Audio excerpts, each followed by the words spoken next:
General గా vote on account budget లో పూర్తి స్థాయి కేటాయింపులు ఉండకపోయినప్పటికీ కొత్త ప్రభుత్వం కాబట్టి సంపూర్ణంగా వారి యొక్క విధి విధానాలను రేపు ఫ్యూచర్ లో రాష్ట్రంలో ఈ వచ్చే 5 సంవత్సరాల కోసం మరి ఎటువంటి కార్యాచరణ చేపడతారు, ఈ ప్రభుత్వం యొక్క ఓవరాల్ దృక్పథం ఏంటి అని తెలిసేటటువంటి బడ్జెట్ కాబట్టి మేము చాలా ఆశించినాం. వారు పెట్టినటువంటి అనేక మేనిఫెస్టోల్లో ఉన్నటువంటి అంశాలన్నీ కూడా మరి వాళ్ళ చెప్తారేమో. కేటాయింపులు ఇంపార్టెంట్ కాదు, కానీ వారి యొక్క అవుట్లుక్ ఎట్లా ఉంది, వారి యొక్క దృక్పథం ఎట్లుంది అనేటటువంటిది తెలుస్తుందని మేము అనుకున్నాం. ఉదాహరణకు చెప్పాలంటే మైనార్టీ సంక్షేమం విషయంలో బోలెడని మాటలు ఇదివరకు వాళ్ళు మాట్లాడడం జరిగింది. ఇమాంలు మౌజాన్లకు 10,000 ఇస్తాం, 12,000 ఇస్తామని చెప్పడం జరిగింది. సపరేట్ గా పిల్లల కోసం తౌఫే తాలీం అనే కార్యక్రమాలు పెడతామని మేనిఫెస్టోలో చెప్పడం జరిగింది.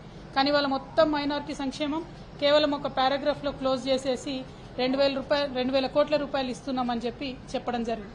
అట్లా ఏదైనా కూడా మీదనే చెప్పిండ్రు తప్పితే సంపూర్ణంగా ఏదైతే ఎన్నికల ప్రచార సందర్భంగా మైక్రో లెవెల్ అంశాలు చెప్పిండ్రో వాటిని వేటిని కూడా బడ్జెట్ లో పెట్టకపోవడం అన్నది ఈ ప్రభుత్వానికి చిత్తశుద్ది లేదనేటటువంటి విషయాన్ని తెలియజేస్తా ఉన్నది. అదేవిధంగా ఈ పేర్లు మారుస్తాం, ఆ చిహ్నాలు మారుస్తాం అనే అంశాలకు ఇచ్చినటువంటి ప్రాధాన్యత, మరి ఇదివరకు చేసినటువంటి వాగ్దానాలు వాటికి సంబంధించినటువంటి కేటాయింపులపై పెట్టకపోవడం అన్నటువంటిది శోచనీయంగా మేము భావిస్తా ఉన్నాం. ఓవరాల్ గా ఈ రాష్ట్రంలో కొత్తగా ఏర్పడినటువంటి ప్రభుత్వం పాత పేర్లను మార్చి కొత్త పేర్లను పెడతామంటున్నారు తప్పితే ప్రగతి యొక్క గేర్లు మార్చేటటువంటి విధానాన్ని వాళ్ళు ఎన్నుకోలేదు. అంటే it is just a name changing government, not a game changing government అని ఈ బడ్జెట్ చూస్తుంటే అర్థమైతా ఉన్నది.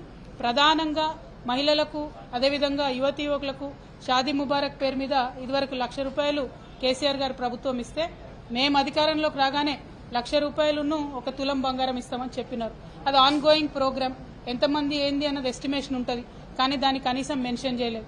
అట్లానే షాదీ ముబారక్ 1,60,000 ఇస్తారని చెప్పారు, కనీసం అది మెన్షన్ చేయలేదు. ఆశా వర్కర్స్ ఉంటే మిమ్మల్ని గవర్నమెంట్ ఉద్యోగులుగా చేస్తాము, 18,000 జీతాలు ఇస్తామని చెప్పినారు, అది కనీసం మెన్షన్ చేయలేదు. కేటాయింపు చేయకపోయినా ఒక ప్రభుత్వం యొక్క కమిట్మెంట్ ను చిత్తశుద్దిని చెప్పేటటువంటి ఒక డాక్యుమెంట్ గా బడ్జెట్ ని చూస్తాం. కాబట్టి మరి ఆ యొక్క ఈ బడ్జెట్ డాక్యుమెంట్ లో ప్రభుత్వం యొక్క ఆ కమిట్మెంట్ లోపించిందని చెప్పి నేను భావిస్తా ఉన్నాను. అదేవిధంగా అనేక వర్గాలకు సంబంధించినటువంటి సంక్షేమానికి సంబంధించి కూడా సంపూర్ణమైనటువంటి అంశాలను చర్చించకుండా ఎంతసేపు పోయిన ప్రభుత్వాలను విమర్శించడానికే ఈ బడ్జెట్ పరిమితం అవ్వడం అన్నది ప్రజలందరూ కూడా గమనించినారని చెప్పి నేను భావిస్తా ఉన్నాను.